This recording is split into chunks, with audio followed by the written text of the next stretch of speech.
Ladies and gentlemen, the captain has turned on the fasten seatbelt sign. If you haven't already done so, please make sure the volume of this podcast is set perfectly to your listening enjoyment. Please take your seat, whether that's on the treadmill, car, sofa, or bed, and buckle in for the last trip. My name is Jamie Beebe, and I'll be your tour guide recreating someone's last days in paradise. On behalf of myself and everyone behind the scenes, please enjoy the Last Trip podcast. And because nobody likes a long flight to get to where they want to be, let's prepare for takeoff. Stephen Cook was 20 years old when he left the UK to go on holiday with a group of friends to the Greek island of Crete. It was his first time traveling without his parents, and he was excited to let loose before heading back for his last year of college. But on Steve's first night, he got separated from his friends and vanished on his way back to the hotel. His family and friends searched relentlessly for him, promising to bring him home. And after 12 long years, Steve's body was found in a well on the island. But how did he get there? What happened to Stephen Cook? Let's learn about the island of Crete. Now, I haven't been to Greece yet, but it looks amazing, and I always love islands. Crete is the largest and most populated of the Greek islands, located in the southern part of the Aegean Sea, south of the Greek mainland. There are gorgeous beaches, mountains, deep gorges, and plenty to do during the hot, dry summers and mild, wet winters. And Crete is a little warmer and drier than the islands to the north. Greek mythology takes a front seat on the island as it's said to be the birthplace of Zeus, and the setting for the myth of the Minotaur and the Labyrinth. According to Greek mythology, Rhea, Zeus's mother, hid him in a cave to protect him from his father Cronus, who was devouring his children to prevent them from overthrowing him. The Curetes, who are armed dancers, performed loud dances to drown out the baby's cries and protect him from being discovered. One of the most famous myths associated with Crete is the story of the Minotaur, which is a creature with the body of a man and the head of a bull. King Minos of Crete, after receiving a majestic bull from Poseidon, was supposed to sacrifice it but did not. In retribution, Poseidon made Minos' wife, Pasiphae, fall in love with the bull, and their union produced the Minotaur. So then, Minos had the architect Daedalus construct a labyrinth to contain the Minotaur.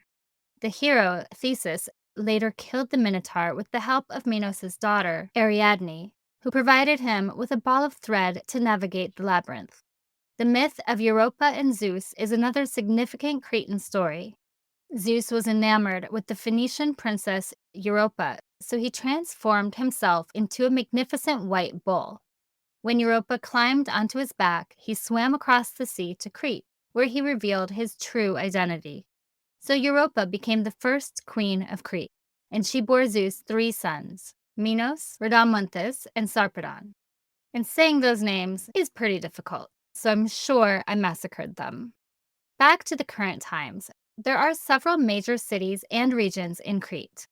Heraklion is the capital and largest city of Crete, known for the Heraklion Archaeological Museum and the nearby Palace of Knossos, which was the political, ceremonial, and cultural center of the Minoan civilization from approximately 2000 to 1400 BC. Hania is a picturesque city with a charming old town and Venetian harbor, famous for its beautiful architecture and historical sites. The town of Malia, where Steve was visiting, is located on the northern coast of Crete, about 34 kilometers east of Heraklion, and known for its beautiful beaches, vibrant nightlife, and significant archaeological sites. Most notably, the ruins of a Minoan palace which dates back to around 1900 BC. This palace is one of the largest Minoan palaces in Crete after Knossos and Phaistos. But the reason it's so popular with tourists is for the long sandy beaches, clear blue waters, and of course, the nightlife reputation. There are numerous bars, clubs, and restaurants that attract a young and lively party crowd. You guys know I'm not really one for partying and nightlife, especially when I travel. So here are a few places I'd definitely visit on the island of Crete. The Dictyon Cave, which is the birthplace of Zeus, looks amazing. The cave is accessible via car, rented donkey, or a 15 to 30-minute hike from the back of a small village nearby. For centuries, the cave was considered a sacred site, so few people were allowed to enter. But that changed in the late 19th century. The cave is known for its impressive stalactites and stalagmites. But one of the highlights inside the cave is a sacred pool, believed to have been a site of ancient worship. And who doesn't want to check out a sacred pool inside a cave full of Greek mythology? There are guided tours to the cave if you want to go that route, but you can also go by yourself. Just be sure to wear comfortable shoes for hiking, especially because there are damp, uneven surfaces inside the cave. Another cool spot on Crete is Spinalonga Island, which is an abandoned Greek island that was the last active leper colony in Europe. It was in use from 1903 to 1957, and at its height in 1933, there were just under 1,000 patients living on the tiny island. When the cure for leprosy was discovered in 1948, what remained of the inhabitants of the island were treated and sent back to the mainland. After the colony was officially closed, the Greek government destroyed all records pertaining to Spinalonga's history as a leper colony. Now, visitors can take a ferry to the island to explore the crumbling remains of what was a leper society. And for my nature lovers, you can visit the oldest olive tree in Greece that has been bearing fruit for at least 2,000 years. Well, that's the estimate, because it is impossible to date the tree without cutting it down. So it might actually be the oldest olive tree in the world. And there's a museum right next to it to celebrate the tradition of olives in Greece and throughout the Mediterranean. Elafonisi Beach is a stunning beach known for its pink sand and clear turquoise waters.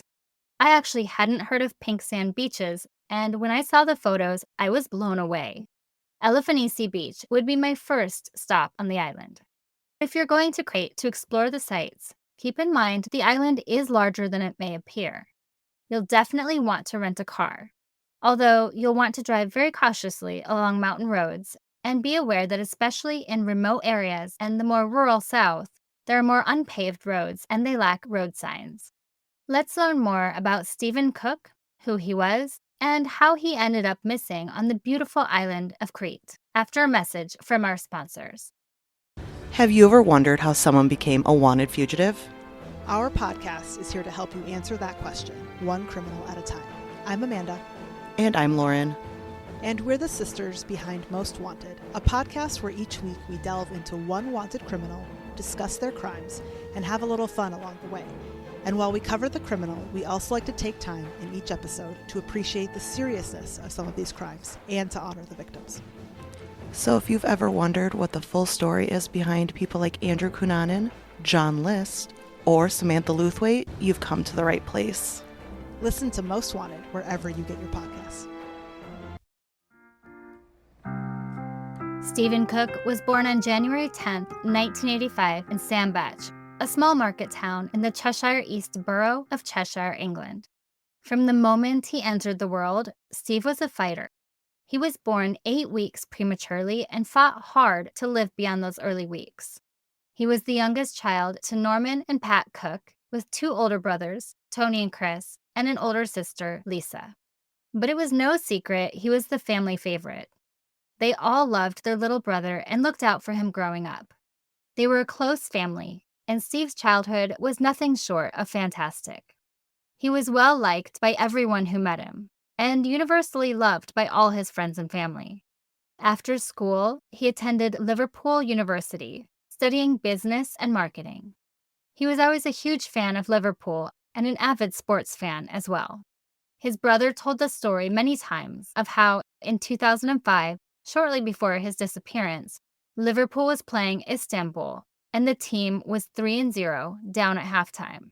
Steve called his brother back in Cheshire and said, "We can do it. We've just got to believe, believe, believe." And that story really sums up what type of person Steve was. He was positive, outgoing, and the kind of person to believe in the good of others. And that mantra, believe, believe, believe, came to mean so much to the family as they continued to believe they would bring him home in all the years they spent searching for him. Steve was 20 years old and about to enter his last year at Liverpool before graduation when he decided to go on holiday with a big group of about 10 friends. It would be his first holiday out of the country without his family, and he was totally excited. The group would be arriving on August 31st, 2005, to spend a week in the sunshine in the resort town of Malia on the Greek island of Crete. They planned to meet other travelers, see the sights, drink, and party. No one could have ever guessed that things would go so wrong in the blink of an eye. Steve vanished so quickly after arriving on holiday that most of the timeline I'm going to cover in this case actually occurs after he disappeared. So let's jump in. Stephen was on his first trip abroad, and it should have been an amazing experience with friends. They arrived in the morning of August 31st, 2005, and Steve messaged his parents when he landed in Crete to let them know he arrived. That first day, Steve and his friends attended a bar crawl organized by the holiday reps. And I wasn't familiar with the term holiday reps, so after some quick research, I learned it's basically someone employed by a company to help look after groups when they're on holiday. That might mean they meet guests at the airport, escort guests to their accommodations, and organize excursions and other activities. So the reps organized this bar crawl on the first night of Steve's vacation, starting around 8 p.m.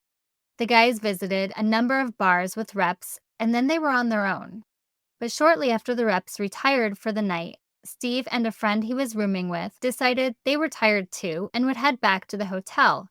So they broke off from the rest of the group. Steve undoubtedly had a lot to drink during the pub crawl, but his friends only described him as merry, not stupidly drunk. On their way back to the hotel, the two boys were enticed into another bar for one last pint. But this bar was absolutely packed, and the pair got separated almost as soon as they walked in. When they couldn't find each other, Steve left the bar to look for his friend, but still couldn't find him, so he decided to just head back to the hotel. And this was almost 20 years ago, so while cell phones were around, they were mostly flip phones, which meant no GPS or international service. Steve had a phone, but left it back in his hotel room along with most of his money and his passport. He only had a bank card and about 30 to 40 euros on him. When he left this last bar, now completely alone, he had no way of calling his friend or knowing exactly where his hotel was. Sometime between 12:30 a.m. and 1 a.m., he realized he was lost looking for the hotel he was staying at, the Hotel Phrixos. He asked a girl outside Mike's bar on the corner of the main strip for directions, but she also didn't know where it was. And guys, the worst part of this story is that Stephen was only about 100 to 200 yards away from Hotel Phrixos. He could probably see the lights and didn't even know it. And even worse, after asking for directions, he walked in the opposite direction of the hotel. What's odd about that is that it's also the opposite direction of the strip and the town.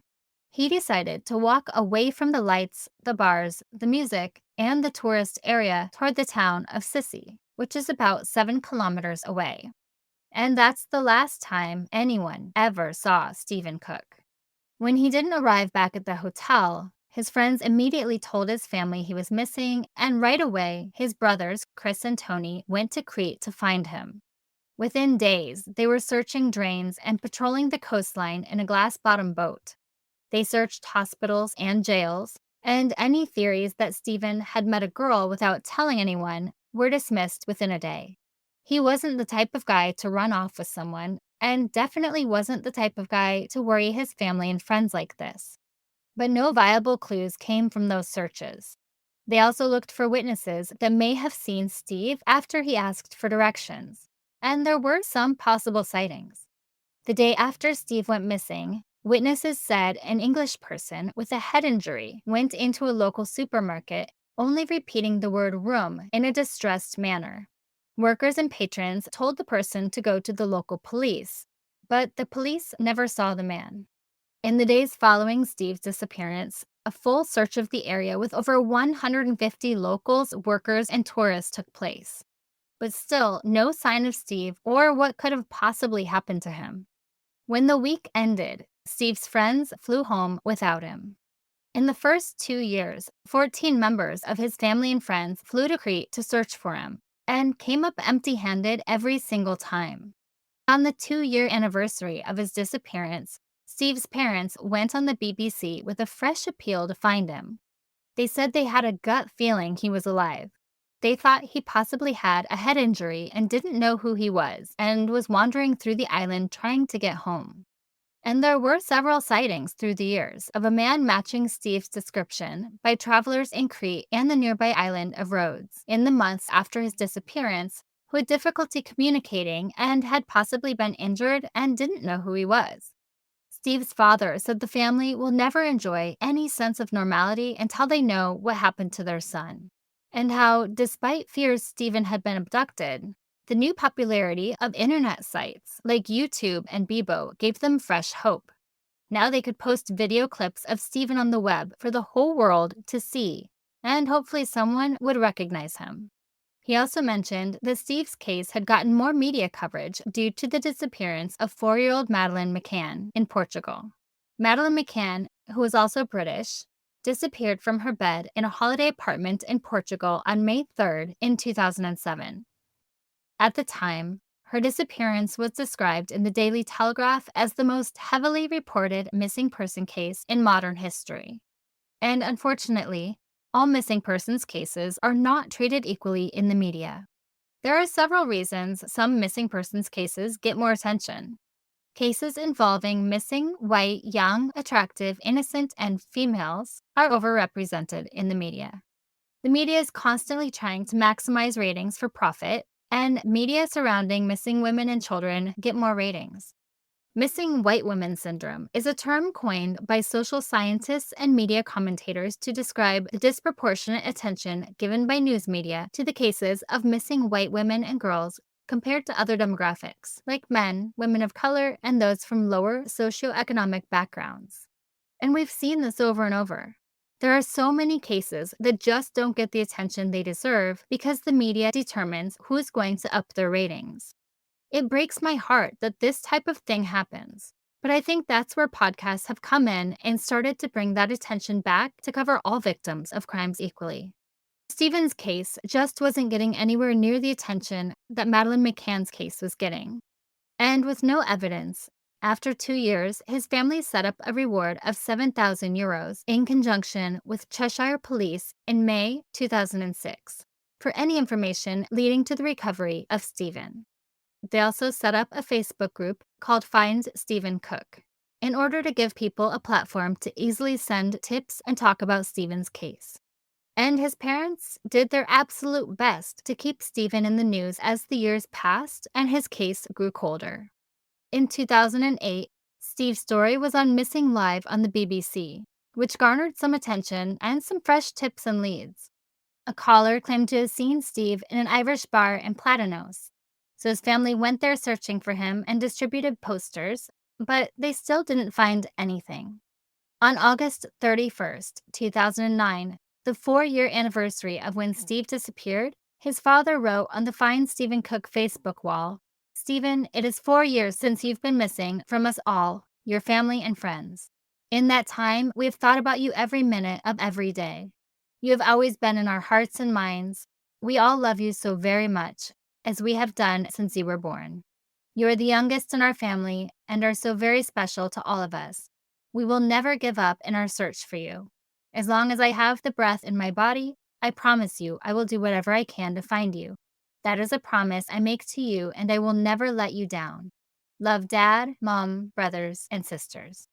Stephen would have been 25 years old on January 10th, 2010, and his father made a video in hopes of getting his face out there so more people would keep an eye out for him.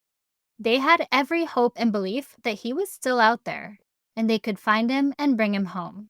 In September of 2010, 5 years after Steve went missing, his family put the reward back up in hopes that someone would come forward now that it had been a while.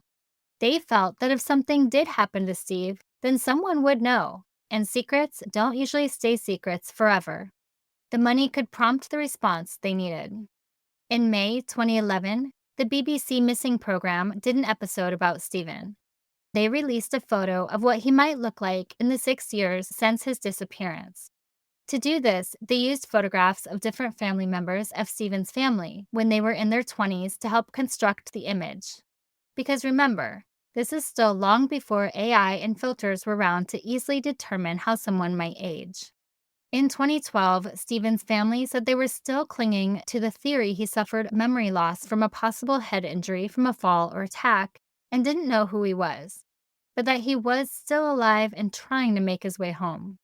His parents said they had received garbled or silent phone calls through the years that they thought was Stephen pleading for help. One call was traced to Dusseldorf and others to Libya. Unfortunately, they never contained any solid evidence. In another lead, the family was given hope by a van driver who gave a lift to a hitchhiker said to have looked like Stephen. The driver even described a mole on Steve's face, which was not on any of the posters they had hanging on the island. They truly believed that if Stephen was dead, his body would have been found by now, especially due to the volcanic ground of Crete, because disposing of a body there was almost impossible. In 2013, the family was given fresh hope of a possible sighting on the Greek island of Rhodes. They felt this sighting was different because, unlike previous ones, the witnesses were not aware of Steve's case prior to spotting him. It was only when they saw a photograph of him at the airport that they realized who it was. Also in 2013, Stephen's family started a petition to get more government backing to look for him. They were still living in the wake of the Madeleine McCann investigation and felt they deserved to be given the same amount of help as the McCanns were getting. Stephen's family wanted all missing persons cases to be treated equally. His brother Chris said, "We were told that the Madeleine McCann investigation was given so much help because the Met asked for it personally.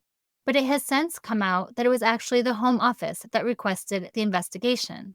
Every missing person should be given the same amount of resources, and we just felt that every time we asked for police, we were told to speak to someone else, who then sent us back to the same person. We were just going around in circles." In 2014, Stephen's family again renewed efforts to find him on the anniversary of his disappearance. His brother Chris said he had a gut feeling that Stephen was still alive, and he was determined to continue the appeal for information about him. Life was continuing without their loved one, and Chris said, "I will have a little nephew or niece for him within the next 2 months, and I'm damned if my newborn child is going to go through all their life without seeing their uncle." In March of 2015, Stephen's details were finally added to the Interpol Missing Persons database. And while that seems like a small detail, they felt each step got them closer to bringing Stephen home. And then the unthinkable finally happened. On Thursday, February 16, 2017, workers cleaning out an old well found a human skeleton near the area of the last reported sighting of Steve, along with a disposable camera, some fabric, a zipper, and a belt. After all this time, his family was shocked to receive a call that it may be Stephen, and they were holding out hope that it might not be. But authorities used DNA to confirm the body was his. So while there was some kind of closure in finally getting an outcome on where Steve was, there were no answers to what happened to him. Authorities said the skeleton did not have signs of a crime, but that it was just a skeleton, so it would be hard to see certain crimes. They determined his death was inconclusive. When I looked at photos of the well, it looks like there's a little shack built around it, so I couldn't see how he could have just fallen in. He would have had to find the shack, pry the door open, take the lid off the well, and then climb in. But when Stephen went missing in 2005, it was basically just an open hole in the ground with a few planks of wood covering it. And I'll post those photos on our Patreon at patreon.com/thelasttrip. And since 2005, a cement cover was placed on top of the well, and the little house around it was built. It appears the well was an old, unused one that they were cleaning and clearing out, so that's why it took so long to find his body. On April 11th, 2017, almost 12 years after he vanished, Stephen finally came home to his family. On the Find Stephen Cook Facebook page, his brother wrote, "Today, Stevie made the journey back home to the UK. Whilst not the resolution that we all fought for, he's finally home all the same, and ready to be back with his family and loved ones. Heartfelt thanks to everyone who helped Stevie and us on this journey throughout the years. Sometimes you don't always get what you wish for, but the power of belief takes you a long way, with a lot less hurt. Stephen's funeral was held on June 11th, 2017, at St. Mary's Church in Sandbach. The church service was public because so many people had been following the story that they felt they knew Steve and his family. But the family requested privacy afterwards so they could say their goodbyes. But guys, this is not where Stephen's story ends, because we still don't know what happened to him or how he ended up in the well. In April 2019, there was an inquest into the case to look for answers, but again, none were found. They only determined the evidence was inconclusive, which meant that the coroner could not rule out accidental death or foul play. His family is still asking anyone with any information at all to please come forward so they can get answers they so greatly deserve. And now every year when people who know Stephen's story go to Malia, they leave a cross at the well to remember him. And exactly 18 years after Stephen went missing, on August 31st, 2023, Stephen's dad also passed away. I think there's some justice in the fact that he was able to bring Stephen home before his life ended. Many parents never get the chance to find their missing child. But that still brings us to the question, what happened to Stephen Cook? Was it an accident or foul play?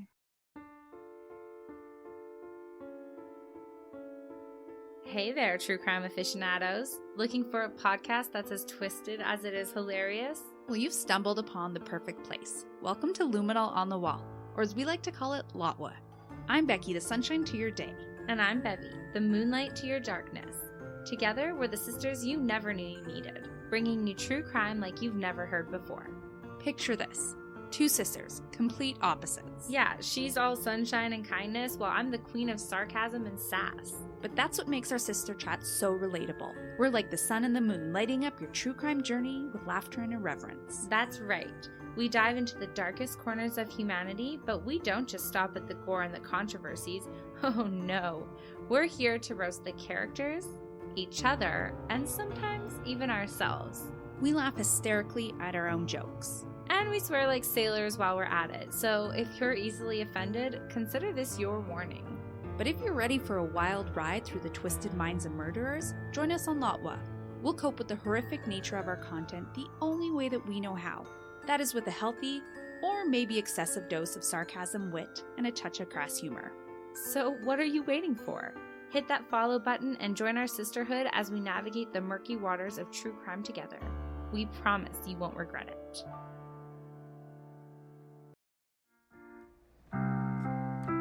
At first glance, I would think that Stephen had too much to drink, got lost trying to find his hotel, walked in the wrong direction, tripped and fell into the well, and wasn't found for so many years because it was an unused well. But when I looked a little closer, I just couldn't see how in the world Steve got all the way to the well without realizing he was going the wrong way. The well is in the opposite direction of where he was staying, the opposite direction of where he had been all night, the opposite direction of people, lights, and the whole town. He literally had to walk out of town on a dark road for over a kilometer after asking directions, down a long, isolated stretch of road. Even if he was really drunk, it seems odd that he'd go that far off track on his own accord. Even disoriented, I think he would have turned around long before he got to the well, especially after leaving the lights of town behind him. And really, it's hard to believe he would have walked into a cemetery, even if he had just wandered off the road to take a quick pee. Because yes, that's right, this well was actually located in a cemetery outside of town. Although, if he did wander that far, I could see how he might fall in a barely covered hole in the ground in the dark. My true crime mind wants to go directly to foul play, because only a local would know about an old, unused well in a cemetery, and it's obviously a great place to hide a body. Not only that, his belt, camera, and clothing were found with him, but nowhere did it say they found his wallet, bank card, or the 30 to 40 euros he had. And there is crime in Crete and Malia.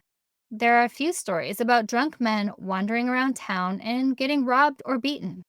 It's a touristy party town and crime is everywhere. It's not out of the realm of possibilities that someone saw him wandering around drunk and took advantage of the situation, and things escalated. Or maybe there was an argument in one of the clubs that went unnoticed, but someone followed him and killed him. That could be a reason he went so far in the wrong direction away from town, if he was trying to get away from someone.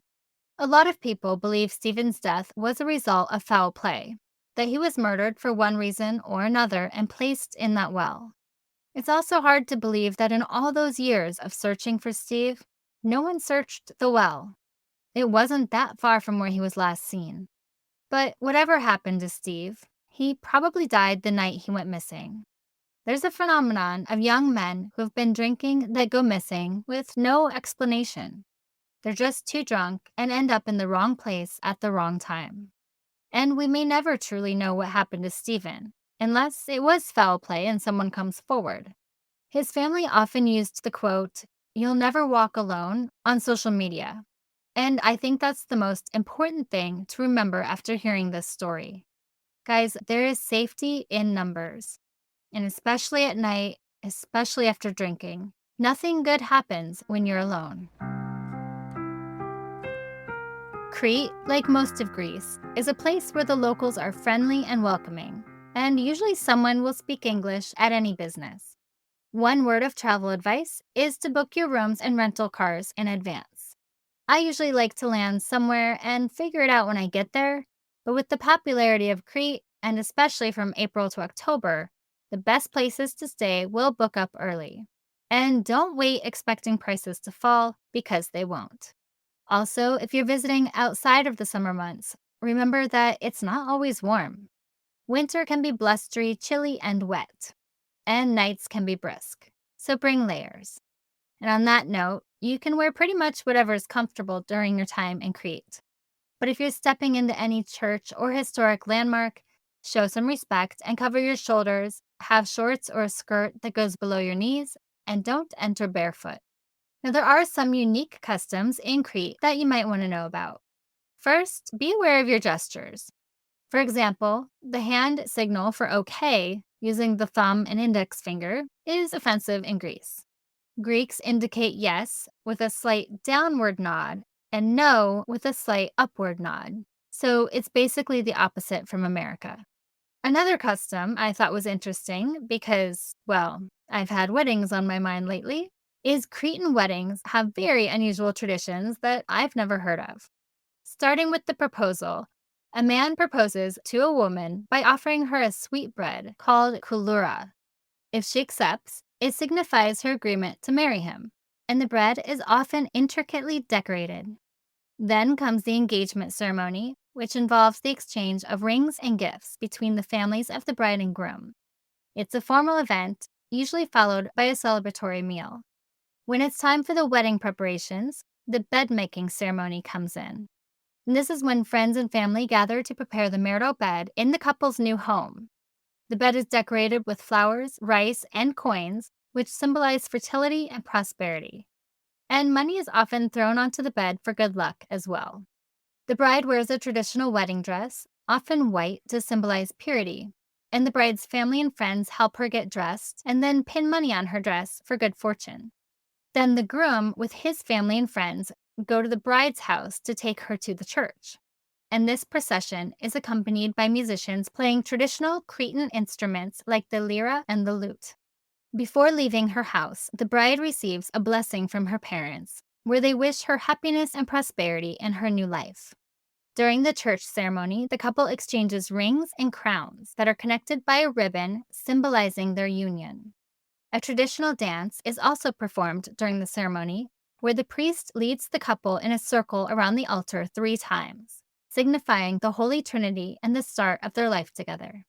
After the church ceremony, the newlyweds lead a procession to the reception venue, which includes a lavish feast with traditional dishes like lamb, pilaf, and local cheeses. And then, after all the festivities, the couple spends their first night together in their new home to bring good luck and prosperity. Another custom I think is cool is that they often plant an olive tree to mark significant life events, such as the birth of a child or the establishment of a new home. But is it safe to visit Crete? And guys, the answer to that is yes. The island has a low crime rate and few other dangers. The common issues are pickpocketing, bag snatching, scams, sexual harassment, mugging, hate crimes, and civil unrest. There have been several attacks on immigrants in Crete over the years, and tourists who have darker skin may be targeted with verbal harassment. Although more serious incidents affecting people on vacation are very rare. In smaller villages, crime is practically non existent. But in large towns and party towns like Malia, the crime rates are slightly elevated. The risk of sexual assault is higher in these party towns as well as drink spiking. Only go clubbing with a trusted friend or group and never let anyone from your group separate, especially if they're headed somewhere with a stranger.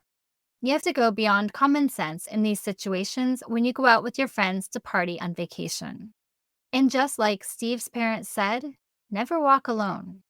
Don't wander off away from your friends, even just for a quick walk back to the hotel.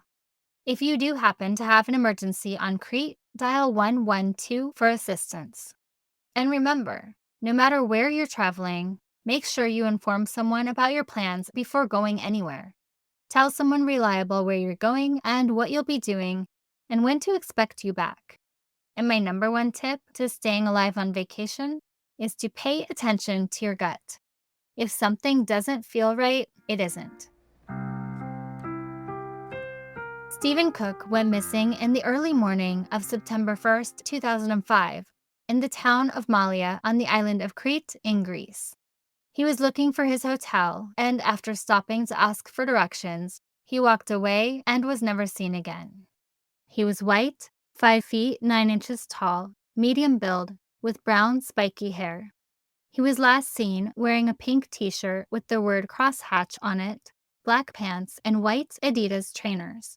Stephen's body was found 12 years later in a well about a kilometer from where he was last seen. But his cause of death was inconclusive, and his family is still looking for answers.